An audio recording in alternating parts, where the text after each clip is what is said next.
Hi friends. അപ്പോൾ നമ്മൾ സംസാരിക്കാൻ പോകുന്നത് മോഹൻലാൽ മമ്മൂട്ടി എന്ന് പറയുന്ന രണ്ട് സിനിമാ നടന്മാരിൽ അവർക്ക് ഫാൻസ് ഇതിൽ ആർക്കാണ് കൂടുതൽ എന്നാണ്. അതിനെന്താണ് കാരണം എന്നുമാണ് നമ്മളിപ്പോൾ നോക്കാൻ പോകുന്നത്. അപ്പം നമുക്ക് എല്ലാവർക്കും തന്നെ അറിയാവുന്ന കാര്യമാണ്, മോഹൻലാലിനാണ് കേരളത്തിൽ മമ്മൂട്ടിയെക്കാളും ഫാൻസ് കൂടുതൽ. അത് എല്ലാവർക്കും അറിയാവുന്ന കാര്യമാണ്. അപ്പോൾ നമുക്ക് അങ്ങനെ നോക്കുമ്പോഴത്തേക്കും എന്തുകൊണ്ടാണ് മോഹൻലാലിന് മമ്മൂട്ടിയെക്കാളും ഫാൻസ് കൂടാനുള്ളൊരു കാരണം? അങ്ങനെ നോക്കുമ്പോൾ നമുക്ക് മനസ്സിലാവുന്ന എന്താണെന്ന് വെച്ച് കഴിഞ്ഞാൽ മതം എന്ന് പറയുന്ന ഒരു ഫാക്ടറാണ് ഇതിനകത്ത്. നമുക്ക് സ്വാഭാവികമായിട്ടും അറിയാവുന്നതുപോലെ പണ്ടത്തെ കാലഘട്ടത്തിൽ മുസ്ലിം ആൾക്കാരെ കൂടുതലായിട്ടും ഹിന്ദുക്കൾ അകറ്റി നിർത്തിയിരുന്നു.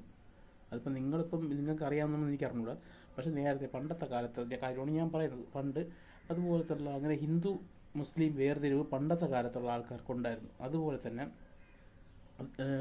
സിനിമയിലാണെങ്കിലും ആ ഒരു മാറ്റം, കാരണം നായർ, മോഹൻലാൽ, മലയാളം, അങ്ങനെ കേരളം, ഹിന്ദു എന്നുള്ളൊരു കൺസെപ്റ്റിലായിരുന്നു മോഹൻലാലിന് ഏറ്റവും കൂടുതൽ ഫാൻസ്. അല്ലെങ്കിൽ തന്നെ ഇത്രയും വ്യത്യസ്ത തരമായിട്ടുള്ള കഥാപാത്രങ്ങൾ അഭിനയിച്ച മമ്മൂട്ടിക്ക് എന്തുകൊണ്ട് ഫാൻസ് കൂടിയില്ല? ഇപ്പോൾ നമുക്ക് നോക്കുമ്പോൾ തന്നെ അറിയാൻ പറ്റും. ഇപ്പോൾ നമുക്കൊരു ഉദാഹരണം എടുക്കാം. തമിഴ്നാട്ടിൽ രജനികാന്ത്, കമലഹാസൻ, അതിന് തുല്യമായിട്ടുള്ള ഇവർക്ക് ഇപ്പം നിങ്ങൾ പറയും രജനികാന്തിന് തുല്യം മമ്മൂട്ടി, കമലഹാസന് തുല്യം മോഹൻലാലെന്ന്. അങ്ങനെ നോക്കുകയാണെങ്കിലും രജനികാന്തിനല്ലേ കൂടുതൽ ഫാൻസ് വരേണ്ടത്. ഇവിടെ വന്നിരിക്കുന്നത് മോഹൻലാലിനാണ്. അത് ചിലപ്പോൾ മലയാളം തമിഴ് കൾച്ചറിൻ്റെ ഭാഗമായിരിക്കാം.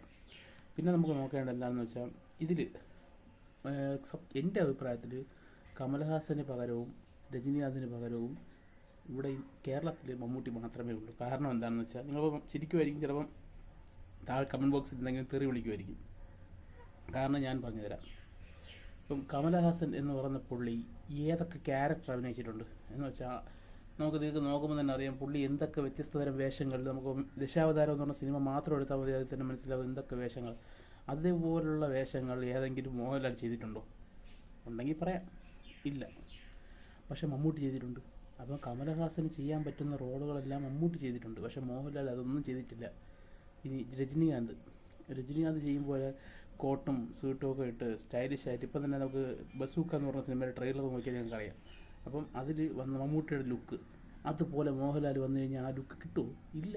അപ്പോൾ സ്റ്റൈലിഷിലാണെങ്കിലും അഭിനയത്തിലാണെങ്കിലും മമ്മൂട്ടിയെ വെല്ലാൻ മോഹൻലാലിന് പറ്റില്ല. പിന്നെ ഒരേ ഒരു ഘടകം എന്താണെന്ന് വെച്ച് കഴിഞ്ഞാൽ ഡാൻസ്, നൃത്തം, ദേഹം ഫ്ലെക്സിബിളായിരിക്കുക, ആ ഒരു കാര്യത്തിൽ മാത്രമാണ് മോഹൻലാൽ മുമ്പിൽ. ഇതിൽ ബാക്കിയുള്ള കാര്യങ്ങളെല്ലാം നോക്കുമ്പോൾ മമ്മൂട്ടിയാണ് ഇതിൽ മികച്ചതെന്ന് നമുക്ക് പറയാൻ സാധിക്കും.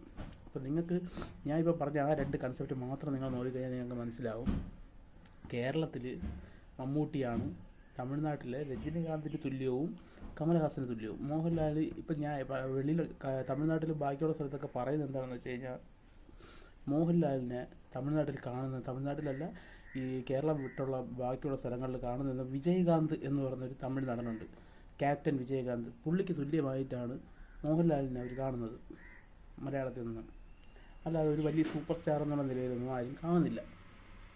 ഞാൻ പറയുന്നത് കേരളത്തിൻ്റെ കാര്യമല്ല, തമിഴ്നാട്ടിലും അവർ മമ്മൂട്ടിക്ക് മോഹൻലാലിനും ഈക്വലായിട്ടുള്ള ഒരു സ്ഥാനം കേരളത്തിലുണ്ടെന്ന് അവർക്കറിയാം. അതുകൊണ്ട് കുറേ നടന്മാർ മോഹൻലാൽ ഫാൻസാണ്. പക്ഷേ മമ്മൂട്ടിക്കാണ് തമിഴിൽ ഫാൻസ് കൂടുതൽ. കാരണം മമ്മൂട്ടി തമിഴിൽ ഇഷ്ടംപോലെ ചിത്രങ്ങൾ ചെയ്തിട്ടുണ്ട്, വിജയകരമായിട്ടുള്ള ചിത്രങ്ങൾ ഇഷ്ടംപോലെ ചെയ്തിട്ടുണ്ട്. അതുകൊണ്ട് ഫാൻസ് കൂടുതൽ മമ്മൂട്ടിക്കാണെങ്കിലും മോഹൻലാലിനും അവിടെ തത്തുല്യമായിട്ടുള്ള ഫാൻസ് ഉണ്ട്, അതില്ലെന്ന് പറയുന്നില്ല. ബാക്കി അങ്ങോട്ടുള്ള സ്ഥലങ്ങളിൽ ഇങ്ങനെയാണ് കാണുന്നത്. അപ്പം നിങ്ങൾ ചിലപ്പോൾ മോഹൻലാൽ ഫാൻസ് ആയിരിക്കും, അപ്പം മമ്മൂട്ടി ഫാൻസ് ആയിരിക്കും. ഞാനിപ്പം രണ്ടുപേരെക്കുറിച്ചും പുകഴ്ത്തിയല്ല പറയുന്നത്. ഇതിൽ കാര്യം എന്താണെന്ന് വെച്ച് കഴിഞ്ഞാൽ, മോഹൻലാലിന് അഭിനയിക്കാറുണ്ടെന്ന് ഇവിടെ ആരും പറയുന്നില്ല. മോഹൻലാൽ അഭിനയിക്കുന്നുണ്ട്. തന്മാത്ര പോലത്തെ ചില സിനിമകൾ മോഹൻലാൽ ചെയ്യുന്ന സിനിമകൾ മമ്മൂട്ടിക്ക് ചെയ്യുമ്പോൾ ചിലപ്പോൾ വേറെ രീതിയിലായി പോകും. പക്ഷേ മോഹൻലാൽ അതിനെ അതിഗംഭീരമാക്കി ചെയ്തിട്ടുണ്ട്, ഇല്ലെന്ന് ഞാൻ പറയുന്നില്ല. നിങ്ങൾ ഈ വീഡിയോ മുഴുവനായിട്ട് കണ്ടിട്ട് വേണം വിമർശിക്കാൻ. മോഹൻലാലിന് പറ്റുന്ന ക്യാരക്ടേഴ്സ് മോഹൻലാലിന് മാത്രം ചെയ്യാൻ പറ്റുന്ന ക്യാരക്ടേഴ്സായിട്ടൊന്നും ഇല്ല. പക്ഷേ മമ്മൂട്ടിക്ക് മാത്രമായിട്ട് ചെയ്യാൻ പറ്റുന്ന ക്യാരക്ടേഴ്സ് കുറേ ഉണ്ട്.